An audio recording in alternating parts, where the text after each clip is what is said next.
అట్లా తెలుగు ప్రాంతంలో ఒక ఆయన ప్రతిరోజు ఒక ఊరికి వెళ్ళి రాత్రి పూట ఆ ఊరికి వెళ్ళి సాయంకాలం పూట బోర పెట్టుకొని పాటలు పాడతా ప్రభుని గురించి చెప్తున్నాడు. వాళ్ళు వచ్చి అప్పట్లోనే అభ్యంతరాలు ఉండేవి సువార్తకి. ఎక్కడి నుండి వెళ్ళిపోయా అన్నారు. సరే వెళుతున్నాను, ఒకడే ఉన్నాడు కదా పాపం. ఆయన ఒకడే బోర పట్టుకుని అలాగే వాక్యం చెప్తుంటే కొంతమంది ఏం చేస్తారు, ఈయన పోవట్లేదురా అని గేదెలు ఎన్ని ఉంటాయి కదా, అది పేడ వేస్తుంది రోడ్ల మీద పడిపోయి ఉంటది కదా, అని పడిపోయిన తీసి ఆయన కొట్టినారు. పైనుండి కింద దాకా అదే పేడ గారిపోతా ఉంటే ఆయన ఇంకా పాటలు పాడుతూ ముందుకెళ్ళాడు. ఈయన లెటర్లు లేరా అని కొంతమంది ఏం చేశారంటే పాత చెప్పులన్నీ ఒక దండ మాదిరి బస్ స్టాండ్ జంక్షన్ లో ఇక్కడ అలాంటి దగ్గర చెప్పులు దండ వేసినారు.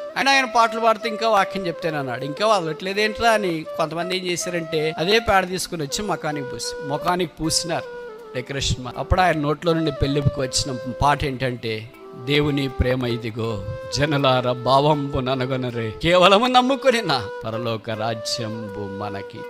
75 పాటలు ఆంధ్ర క్రైస్తవ కీర్తనలో ఆయన పొందుపరచాలా.